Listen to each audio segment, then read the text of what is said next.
Good morning student, class 8 आज हम page number 14 पढ़ेंगे। सेकंड चैप्टर हम पढ़ रहे थे। तो देखिए हम रा का प्रयोग सीख रहे थे, तो रा के नियम हमने 3 पढ़ लिए थे। अब हम देखिए चौथा नियम पढ़ते हैं। जब स्वर रहित सा तथा स्वर रहित ता के साथ रा को इस प्रकार लिखते हैं। देखिए जब स्वर रहित सा होगा और स्वर सहित रा होगा तो सा के साथ जब हमको प्रयोग करना होगा तो ये स्रा बन जाएगा। क्या बनेगा? स्रा बन गया। और स्रा बनेगा तो इस तरह लिखेंगे स्त्रोत, इस तरह लिखेंगे जैसे ता और प्लस रा के साथ मिला तो त्रिलोक। और इसी तरह सिटी वाला शास और के साथ रा को इस प्रकार लिखते हैं जैसे सा, सिटी वाले सा में स्वर रहित शा प्लस स्वर सहित रा जब मिला तो स्रा बना या नहीं बना? स्वर रहित शा और ये स्वर रहित जो है ये व्यंजन और स्वर सहित रा दोनों जब मिले तो स्रा बना। तो इसे इस तरह लिखते हैं श्रेष्ठ, विश्राम, श्रवण आदि। इस तरह हमने आज रा का प्रयोग करना सीखा। इसके बाद देखिए उच्चारण के आधार पर व्यंजन के भेद। अब हम पढ़ेंगे उच्चारण के आधार पर व्यंजन के कितने भेद होते हैं। जैसे जैसे हम उच्चारण करते हैं वैसे वैसे व्यंजन के भेद अलग अलग हो जाते हैं। हमने व्यंजन के भेद तो पढ़े थे, है ना? व्यंजन के भेद 3 पढ़े थे, अंतस्थ व्यंजन, ऊष्म व्यंजन और स्पर्श व्यंजन। अब हम उच्चारण के आधार पर व्यंजन के भेद पढ़ रहे हैं। तो उच्चारण के आधार पर व्यंजन के 2 भेद होते हैं, एक अल्प प्राण, दूसरा महाप्राण।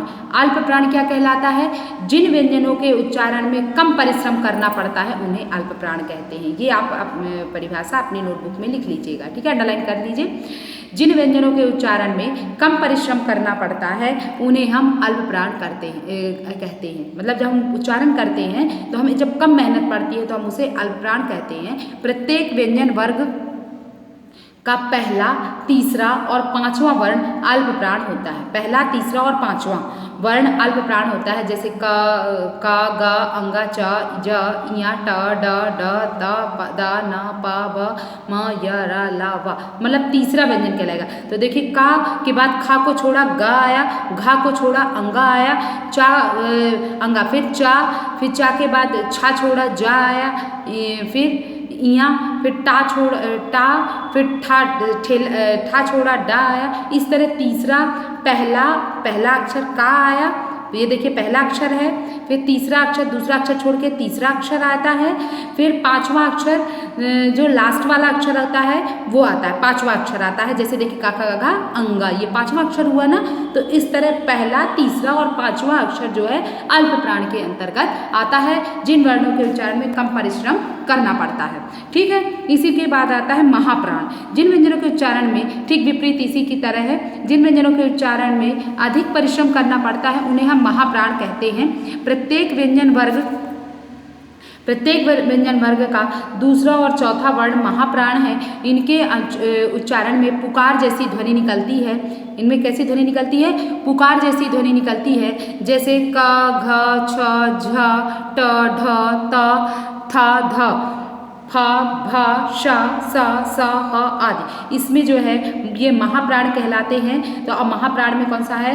दूसरा और चौथा वर्ण महाप्राण है। यहाँ पर तीसरा क्या है? अल्प प्राण है। दूसरा और चौथा वर्ण महाप्राण के अंतर्गत आता है। इसके बाद है स्वराघात। किसी शब्द के उच्चारण में किसी वर्ण विशेष पर श्वास के दबाव के कारण जो बल आ जाता है उसे स्वराघात कहते हैं। स्वराघात किसे कहते हैं? किसी शब्द के उच्चारण में किसी वर्ण विशेष पर श्वास के दबाव के कारण जो बल पड़ता है उसे स्वराघात कहते हैं। कभी कभी शब्द अथवा शब्दांश के मध्य अथवा अंतिम वर्ण का उच्चारण अपूर्ण होता है, उसे हल अक्षर की तरह बोला जाता है। तब उससे पूर्व वर्ण पर अधिक बल पड़ता है। जैसे कल, समय, नर आदि। इनका उच्चारण कल, समय, नर की भांति होता है। बालाघात किसी पद या वाक्य को बोलते समय किसी अक्षर या शब्द विशेष पर श्वास के दबाव के कारण जो बल आता है, किसी पद या वाक्य को बोलते समय किसी अक्षर या शब्द विशेष पर श्वास के दबाव के कारण जो बल आता है उसे बालाघात कहते हैं। वाक्य के सभी पदों पर समान बल नहीं दिया जाता है। भिन्न भिन्न पदों पर बल देने के वाक्य के अर्थ में अंतर आ जाता है। जैसे मैं आज दिल्ली जाऊंगा, कोई और नहीं, मैं। मतलब इसमें क्या कहा जा रहा है कि मैं, मतलब कन्फर्म है कि मैं आज दिल्ली जाऊंगा, कोई और नहीं जाएगा, केवल मैं जाऊंगा। फिर ये कल या परसों नहीं, आज ही जाऊंगा, ये बात समझ में आई। और कहाँ जाऊंगा? दिल्ली जाऊँगा। तो ये क्या है, बालाघात कहलाता है। मतलब कि किसी पद या वाक्य को बोलते समय किसी अक्षर या शब्द विशेष पर श्वास के दबाव के कारण जो बल आता है, श्वास के दबाव के कारण जो बल आता है उसे हम बालाघात कहते हैं। किसी अक्षर या शब्द को बोलते समय श्वास के दबाव के कारण जो बल आता है। मैं आज दिल्ली जाऊंगा, मतलब श्योर है कि मैं ही जाऊंगा, आज ही जाऊंगा और कहाँ जाऊंगा, दिल्ली जाऊंगा। ठीक है। उच्चारण स्थान सबके अलग अलग हैं। जो मुख के जिस भाग से जो वर्ण बोला जाता है उस वर्ण का उच्चारण स्थान कहलाता है, उसका उच्चारण स्थान कहलाता है। जैसे कंठ से बोला जाता है छोटा आ, बड़ा आ, का, ख, ग, घ, अंग, ये किससे बोला जाता है, कंठ से बोला जाता है, इसलिए इसका नाम कंठेय कहलाता है। तालु ई बड़ी ई, च, छ, ज, झ, या, शा, ये तालु के सहायता से बोले जाते हैं। मूर्धा ड, अंगा, रा, ठा, ड, ढ, ढ, र, शा, ये मधुर्य कहलाता है। दंत त, थ, द, ध, न, ल, श, ये दंत कहलाते हैं। ओष्ठ ऊ, छोटा ऊ, बड़ा ऊ, प, फ, ब, भ, म, ये ओष्ठ की सहायता से बोले जाते हैं, इसलिए इन्हें ओष्ठ कहा जाता है। ओष्ठ मतलब ओठ, दंत मतलब दांत, ताल्व मतलब जीभ के निचली स्थान, कंठ मतलब गला। कंठ और तालु से दोनों का जब प्रयोग होता है तो कंठ तालव्य कहते हैं। और कंठ और ओष्ठ, देखिए ओ और ओ, तो ये कंठोष्ठ कहलाया।